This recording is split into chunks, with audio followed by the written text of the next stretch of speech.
Shalom Aleichem. Bapak Yahweh memberkati saudara-saudara sekalian. Haleluya. Malam hari ini Bapak Ibu Saudara sekalian, pertama-tama sebelum kita bersama-sama masuk mendengarkan firman Tuhan, saya terlebih dahulu mengucapkan Hak Syameah Yom Pesach Wahamatsah 14-15 Nisan 5786. Saya percaya Bapak Yahweh akan semakin memberkati Bapak Ibu Saudara sekalian dengan pertumbuhan iman yang jauh lebih baik di tahun ini. Sekarang saya mau ajak bangkit berdiri dulu, saudara jabat tangan kanan kiri, saudara ucapkan Hak Syameah Yom Pesach Wahamatsah, katakan Bapak Yahweh memberkati. Haleluya. Baik, silakan duduk kembali Bapak Ibu Saudara sekalian. Haleluya. Baik Bapak Ibu Saudara sekalian, malam hari ini kita akan kembali bersama-sama mendengarkan firman Elohim yang akan berbicara tentang bagaikan air aku tercurah, seluruh tulangku berserakan. Mari kita bersama-sama membuka kitab suci kita di dalam kitab Tehillim atau kitab Mazmur pasal ke-22 ayat yang ke-15. Saya akan membacakan ayat ini. Apa yang kita baca ini, saudara, ini adalah ayat nubuatan dari Raja Daud yang menubuatkan atau yang pada akhirnya ayat ini menjadi nubuatan untuk Yesua. Kitab Tehillim atau Mazmur 22 ayat 15, di situ dikatakan, bagaikan air aku tercurah dan seluruh tulangku berserakan. Jantungku menjadi seperti lilin, dia meleleh di dalam dadaku. Amin. Nah, saudara-saudara sekalian, kalau Bapak Ibu Saudara ingat, dulu saya pernah memberitahu tentang satu hal atau tentang satu nubuatan, yaitu nubuatan dari kitab Beresyit atau kitab Kejadian pasal pertama, ayat yang pertama, bahwa tentang penderitaan dan kematian Yesua, sebetulnya itu sudah dinubuatkan jauh sebelum Yesua itu sendiri muncul. Waktu itu saudara, melalui kata Beresyit ini, kita bisa melihat Yesua dinubuatkan akan dihancurkan oleh Bapaknya sendiri Yahweh. Di mana ini? Di kayu salib. Kata Beresyit kalau kita urai, itu akan menjadi 5 bagian seperti ini. Nah, di bagian pertama kata Beresyit, itu ada 2 huruf Ibrani, yaitu huruf Bet dan huruf Res, yang kemudian Bet dan Res ini dibaca Bar. Bar itu bahasa Aramaik, bukan bahasa Ibrani, tetapi bahasa Aramaik yang artinya putranya. Lalu di bagian kedua kata Beresyit ada huruf Alef yang memiliki arti Elohim.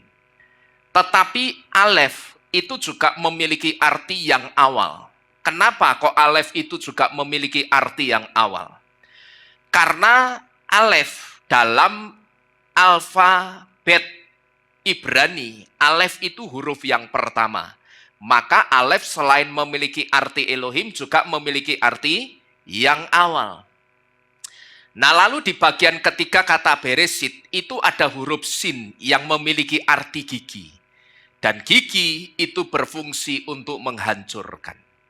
Lalu di bagian keempat kata Beresyit ini ada huruf Yod yang memiliki arti tangan, yang sedang berbicara tentang karya.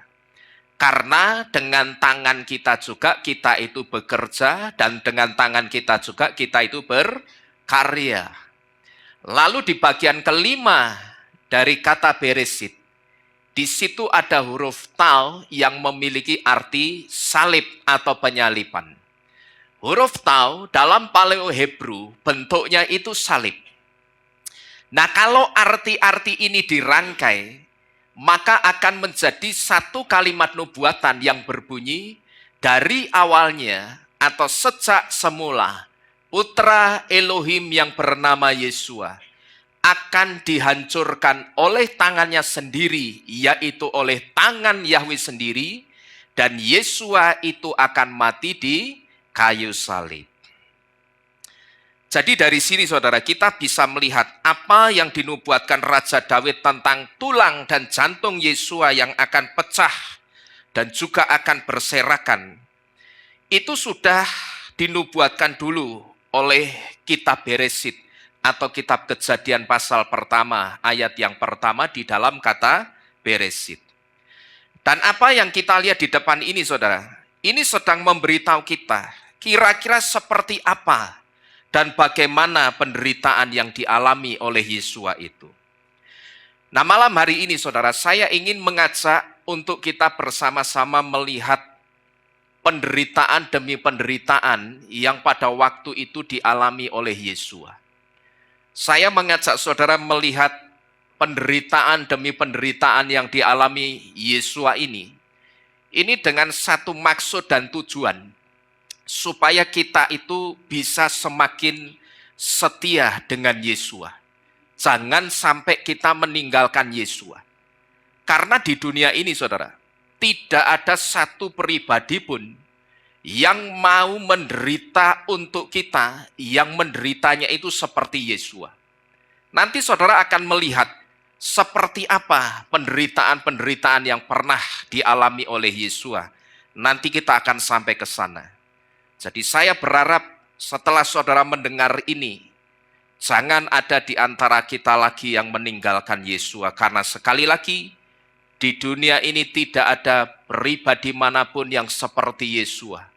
Yang untuk orang lain, dia tidak hanya mau mati begitu saja. Kalau matinya itu ditembak, dibedil, langsung mati, aman. Yesua tidak merasakan sakit. Tapi yang jadi masalah sebelum mati, Yesua itu mesti melewati rangkaian penyiksaan dan rangkaian penderitaan yang begitu luar biasa. Yang kalau saya perhatikan, rangkaian penyiksaan atau rangkaian penderitaan ini tidak banyak atau jarang diketahui oleh kekristenan. Maka pada malam hari ini saudara, saya ingin mengajak untuk kita bersama-sama melihat penderitaan-penderitaan yang dulu pernah dialami oleh Yesua. Nah, kalau kita berbicara tentang penderitaan, coba saya mau tanya sama saudara.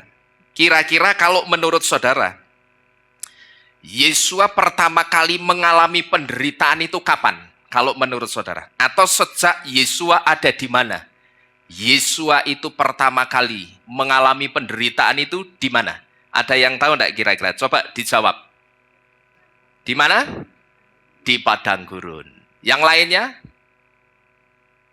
Di mana? Getsemani. Ada lagi? Di mana? Selama ini saudara, orang berpikir penderitaan yang dialami Yesua itu mulai dirasakan Yesua ketika Yesua dicambuk dan ketika Yesua dipaku di atas kayu salib. Itu yang orang pikir selama ini. Tetapi saya harus mengatakan bahwa sebetulnya penderitaan Yesua itu tidak dimulai dari situ. Tetapi penderitaan yang dialami Yesua itu sebetulnya bukan dimulai ketika dia dicambuk atau ketika dia disalib. Tetapi sejak di satu tempat yang disebut dengan Getsemani atau Getsemen, atau yang lebih sering dikenal orang dengan Getsemani, disinilah sebetulnya penderitaan Yesua itu dimulai. Jadi tadi yang menjawab Getsemani itu betul. Karena apa kok dikatakan penderitaan Yesua yang pertama kali itu sebetulnya sejak di Getsemani itu kenapa? Karena kalau kita melihat di dalam kitab suci, di Getsemani ini, peluh atau keringatnya Yesua itu sudah menjadi darah atau sudah bercampur dengan darah yang secara medis ketika peluh atau keringatnya Yesua itu bercampur dengan darah, itu disebut Yesua itu sedang mengalami hematohidrosis. Hematohidrosis itu apa? Hematohidrosis itu satu kondisi yang disebabkan karena tekanan batin yang begitu kuat dan luar biasa, sehingga tekanan batin itu memicu pembuluh darah kapiler yang ada di sekitar kelenjar keringat itu pecah. Nah, inilah yang menyebabkan keringat Yesua itu bercampur dengan darah. Getsemani artinya itu tempat pemerasan minyak, yang letaknya itu ada di kaki Bukit Zaitun, atau kalau dalam bahasa Ibrani, Bukit Zaitun itu ditulis dengan kata Har HaZeitim, yang letaknya ada di Yerusalem. Nah, Getsemani itu sebetulnya dari dua kata, yaitu dari kata Gad dan kata Shemen. Gad artinya memeras atau menghancurkan, dan Shemen artinya minyak. Jadi Getsemani atau orang seringkali sebut dengan Getsemani itu sebetulnya dari dua kata, Gad dan Shemen. Gad itu memeras yang sedang berbicara tentang menghancurkan. Shemen itu minyak yang dihancurkan di Getsemani itu apa? Yang dihancurkan itu biji dari buah zaitun. Biji zaitun itulah yang dihancurkan di Getsemani. Maka Getsemani itu artinya tempat pemerasan minyak. Jadi dari kata Gad yang artinya menghancurkan ini, saudara, kita bisa melihat Yesua itu sudah menderita atau sudah hancur sejak dia ada di Getsemani. Bukan pas dicambuk atau pas dipaku di atas kayu salib, itu bukan. Karena apa? Karena sejak di Getsemani ini, keringat Yesua itu sudah bercampur dengan darah akibat dari hematohidrosis ini. Jadi sekali lagi, awal penderitaan Yesua yang sesungguhnya itu sebetulnya bukan ketika Yesua itu dicambuk dan bukan ketika Yesua itu dipaku di atas kayu salib, itu bukan. Tetapi justru di satu tempat yang seolah-olah Yesua itu tidak apa-apa, Yesua sedang tidak melakukan apa-apa, hanya ada dia dan beberapa muridnya yang tidur di belakangnya. Tetapi justru di tempat itulah sebetulnya tempat pertama kali Yesua itu mengalami penderitaan yang begitu hebat.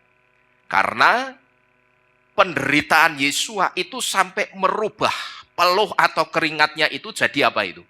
Jadi darah. Darah sampai keluar bareng keringatnya.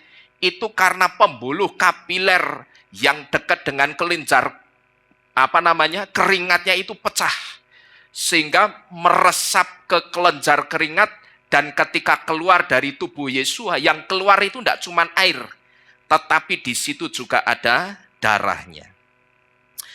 Nah, lalu setelah dari Getsemani, penderitaan Yesua itu berlanjut ketika Yesua dicambuk dengan flagrum. Flagrum itu apa? Flagrum itu cambuknya zaman Romawi kuno, yaitu cambuk dengan tali dari kulit yang dikasih bola besi dan juga dikasih potongan tulang tajam yang fungsinya untuk merobek kulit, merobek jaringan daging, dan juga merobek lemak dari orang-orang yang dicambuk. Nah, potongan tulang inilah yang seringkali saya sebut cambuknya Yesua, ujungnya itu seperti ada kaitnya. Sehingga ketika kait itu kena ke kulit dan dagingnya orang yang dicambuk, otomatis mau tidak mau kulit dan dagingnya itu akan ketarik ngelokop, saudara. Kebuka begitu kena cambuk. Dan tidak jarang kulit dan daging yang kena cambuk flagrum ini, begitu kulit dan dagingnya itu ngelokop, terkoyak, itu sampai bisa kelihatan otot dan pembuluh darah, yang otot dan pembuluh darahnya itu masih berdenyut. Jadi ketika pembuluh darah dan otot itu berdenyut, itu bisa kelihatan. Karena apa? Karena daging dan kulit yang nutupi pembuluh darah dan otot itu sudah kebuka, terkoyak, ngelokop begitu, kena cambuk flagrum itu tadi. Jadi ternyata cambuk itu penderitaan Yesua yang kedua, bukan yang utama. Lalu setelah dicambuk, penderitaan Yesua berlanjut dengan mengalami rasa nyeri yang luar biasa di kepala dan di otaknya. Karena apa?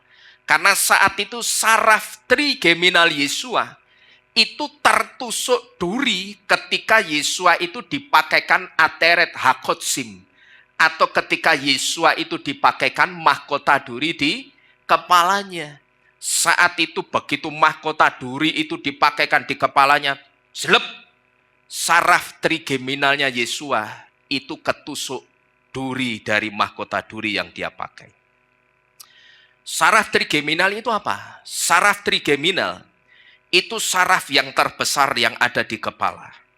Yang kalau saraf ini terganggu, biasanya kita itu merasakan nyeri seperti rasanya itu kayak disengat listrik. Dan itu biasanya terasa di bagian sekitar pipi, rahang, atau di sekitar dahi kita, saudara. Pernah saudara yang mengalami seperti itu? Nah, itu karena saraf trigeminal saudara itu bermasalah atau kena sesuatu. Jadi bisa saya bayangkan saudara, ketika saraf trigeminalnya Yesua itu ketusuk duri mahkotanya, sakitnya itu pasti sangat luar biasa yang dialami oleh Yesua saat itu. Tidak usah ketusuk duri, kita baru semrowong sakit kepala, rasanya sudah tidak nyaman.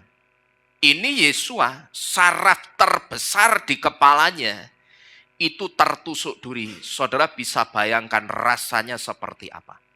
Kita cuman seringkali susuben sedikit saja, tapi ketika kesenggol tangan, rasanya nyaman tidak saudara? Tidak nyaman. Padahal cuman susuben, rine gede atau cilik? Rine cilik, tidak kelihatan. Bahkan untuk mengambil, kadang mata kita mesti jiring-jiring begini. Saking kecilnya duri itu, susuben itu. Tapi Yesua, jangan saudara berpikir ketika saraf trigeminalnya itu kena duri, oh Yesua susuben. Bukan. Karena yang dirangkai oleh tentara Romawi, mahkota duri yang dirangkai oleh tentara Romawi, itu durinya panjang-panjang dan besar-besar. Dan makaikannya itu dipaksa, jelep, pokok harus masuk. Karena tidak model kayak zaman sekarang. Mau bikin topi custom, diukur dulu lingkar kepalanya. Kalau zaman Yesus tidak, wis pokok diambil semak belukar yang ada durinya, dirangkai dibentuk mahkota, dipasangkan di kepalanya Yesua tanpa diperhitungkan sama sekali. Tanpa hati-hati langsung dipasangkan begitu saja. Nah, ketika dipaksakan dipasang begitu saja, durinya itu ada yang nusuk saraf trigeminalnya. Jadi kita bisa membayangkan seperti apa sakitnya Yesua saat itu. Coba saudara renungkan sampai di sini dulu. Ya, jangan sampai kita itu mengecewakan jantung hatinya Yesua. Karena Yesua itu sudah sangat baik untuk saudara dan saya. Amin. Dan waktu itu saudara, dalam kondisi sedang merasakan sakit nyeri yang begitu luar biasa, yang dia rasakan di kepala dan di otaknya, Yesua itu dipaksa memikul patibulum, yang adalah balok kayu palang salib horizontal, yang beratnya itu kira-kira sekitar 50 kg, sambil berjalan kaki ke satu tempat yang disebut dengan Hagulgolet. Hagulgolet itu artinya tengkorak, yaitu Galgalta atau Golgalta, atau yang seringkali dikenal orang dengan Golgota. Maka Golgota itu disebut dengan bukit tengkorak. Jadi yang dipikul Yesua waktu itu bukan salib utuh yang bentuknya palang pantai, itu bukan saudara. Nah, ini mesti saya luruskan. Yang dipikul Yesua saat itu bukan salib yang bentuknya palang pantai, itu bukan. Tapi patibulum yang melintang tanpa stipes, yang berdiri. Maka kalau saudara perhatikan huruf tau, tadi di depan kita sudah melihat ya, huruf tau Paleo Hebrew bentuknya itu apa? Salib. Maka salib itu sebetulnya bukan yang model palang pantek begini ini, bukan. Tetapi sebetulnya begini, salib itu bentuknya huruf T begini ini. Entah begini atau begini, yang pasti tidak ada kayu yang menonjol ke atas lagi seperti ini sehingga bentuk palang pantek cross begini itu tidak ada. Tapi yang dipakai untuk menyalibkan Yesus itu saat itu bentuknya begini, huruf T begini. Maka huruf tau itu mewakili huruf T sama seperti huruf tet yang juga mewakili huruf T. Jadi huruf tau yang mewakili huruf T, kalau yang Paleo Hebrew itu bentuknya salib, saudara-saudara sekalian. Jadi yang dipikul Yesua itu hanya patibulum tanpa stipes, yang vertikal ke atas. Patibulum itu balok kayu yang seperti ini. Jadi yang benar cuman begini ini. Cuman satu. Yang dia pikul itu cuman satu, yang disebut dengan patibulum. Balok kayu yang melintang horizontal tanpa stipesnya. Stipes itu yang berdiri ke atas, yang vertikal. Jadi kalau sekarang ini ketika ada gereja yang merayakan Paskah, terus di situ ada drama Paskah, biasanya apa yang dilakukan? Memperagakan adegan jalan salib. Tapi kalau memperagakan adegan jalan salibnya, bawanya salib yang palang panteh, itu salah. Itu keliru, saudara.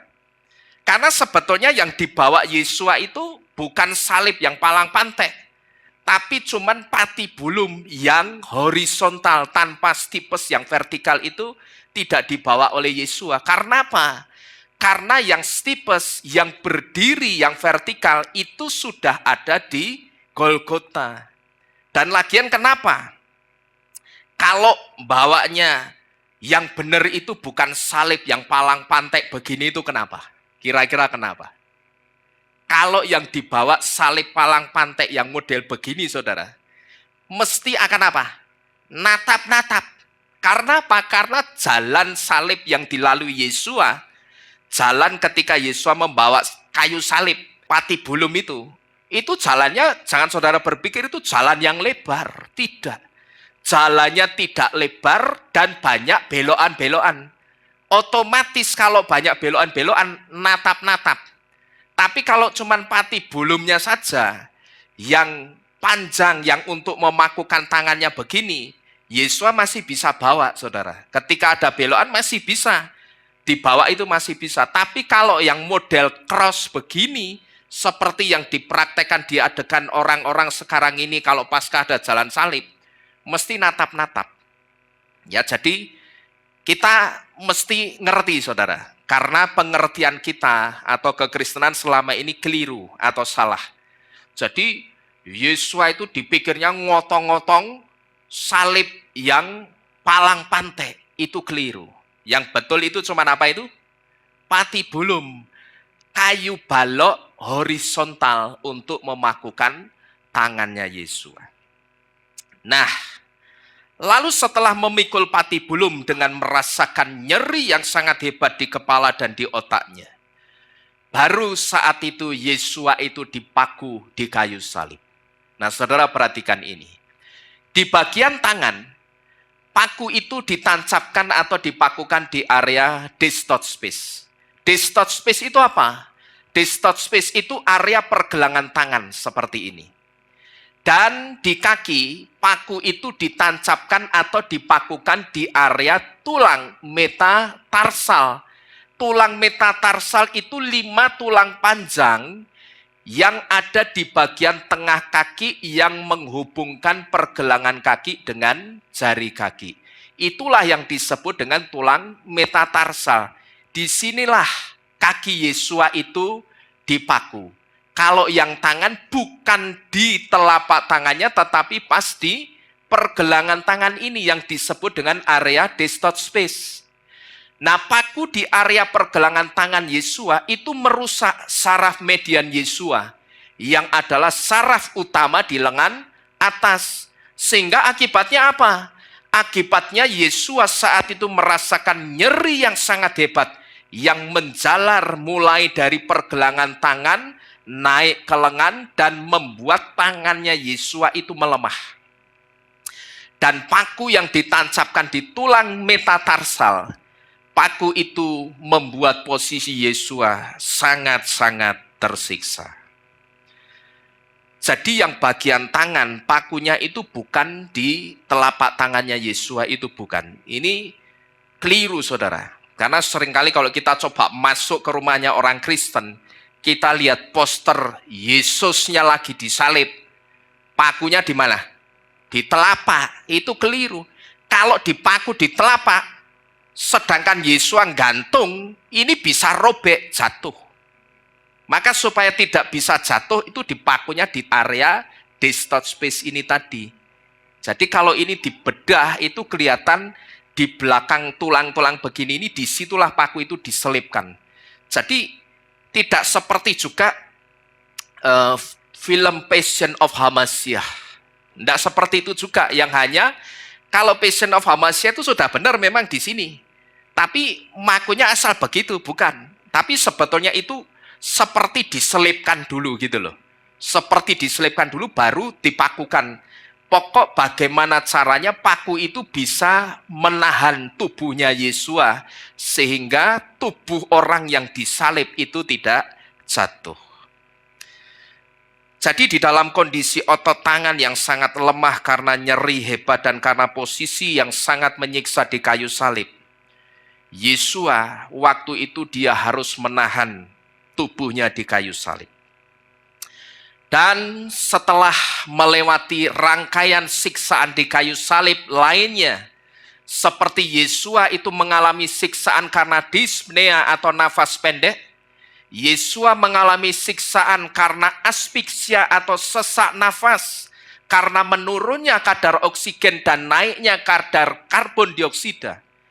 Dan setelah Yesus melewati rangkaian penyiksaan yang disebut dengan dislokasi ekstremitas atau bergesernya tulang-tulang Yesus dari tempatnya semestinya, dan setelah Yesus melewati siksaan-siksaan lainnya, saat itu Yesus meninggal karena kardiak ruptur atau pecah jantung. Kardiak ruptur inilah penyebab kematian Yesus, seperti yang dinubuatkan oleh Raja Daud di dalam kitab Tehillim atau kitab Mazmur 22 ayat yang ke-15b. Yang dikatakan jantungku menjadi seperti lilin, dia meleleh atau hancur di dalam dadaku. Kalau kita membaca Mazmur 22 ayat 15, aslinya apa itu? Coba yang B, saudara lihat. Ini aslinya apa itu? Hatiku, itu keliru. Bahasa Ibraninya itu bukan kafet, tetapi lev. Lev itu artinya jantung. Jantungku menjadi seperti lilin, dia meleleh atau hancur di dalam dadaku. Pas dengan diagnosa medis ini. Yesus itu meninggal karena kardiak ruptur. Kardiak ruptur yang pecah apanya? Jantungnya. Kardiak ruptur itu pecah jantung, bukan pecah hati. Tetapi pecah jantung inilah yang menjadi penyebab kematian Yesus, seperti yang pernah dinubuatkan oleh Raja Daud. Nah saudara-saudara sekalian, setelah kita melihat semua rangkaian siksaan dan penyiksaan yang dialami Yesus ini, saya rasa sangatlah layak untuk kita itu semakin bersungguh-sungguh dengan Yesus, dan jangan sampai kita meninggalkan Yesus. Dan jangan sampai juga kita menukarkan Yesus dengan apapun atau dengan yang lain. Amin. Karena apa? Saudara perhatikan baik-baik. Begitu saudara menukarkan Yesus dengan yang lain, perhatikan ini. Tidak akan ada lagi Yesus yang kedua yang akan tergantung di kayu salib untuk menyelamatkan saudara. Sudah tidak ada lagi. Karena apa? Yesus itu tergantung di kayu salib hanya berapa kali? 1 kali. Dan periode waktu setelah Yesus mati di atas kayu salib, sampai nanti Yesus datang. Itulah periode waktu yang saya sebut. Inilah kesempatan kita mempertahankan iman kita. Kita sampai Yesus datang nanti bisa tetap mempertahankan iman kita, kita pasti selamat. Tapi tidak mempertahankan iman, saudara tukarkan Yesus dengan yang lain. Saudara mau nangis darah seperti apapun, tidak akan ada lagi Yesus yang akan tergantung di kayu salib untuk menyelamatkan saudara. Jadi perhatikan ini baik-baik. Hargailah pengorbanan Yesus dan jadilah setia sampai Yesus datang kembali. Amin. Tetapi sekali lagi saya mengingatkan, nanti ketika Yesus datang kembali, dia sekali-kali datang bukan untuk mati lagi, tetapi dia datang itu untuk menyelamatkan saudara dan saya. Maka kenapa saya tekankan hati-hati? Kita ini sedang ada di periode waktu di mana kita itu sedang diuji imannya. Apakah sampai Yesus datang nanti kita bisa tetap di dalam Yesus? Atau justru kita tukarkan Yesus? Hati-hati, kita ada di periode yang sangat berbahaya. Kalau kita bisa tetap iman kita di dalam Yesus, pas Yesus datang, saya jamin kita mesti selamat. Tapi kalau saudara tukarkan, jangan harap saudara selamat. Jadi sekali lagi Bapak Ibu Saudara sekalian, nanti yang kedua kali Yesus datang itu bukan untuk mati lagi, tetapi dia datang untuk mengangkat saudara dan saya di awan-awan kemuliaannya. Amin. Amin. Bapak Yahweh memberkati saudara-saudara sekalian.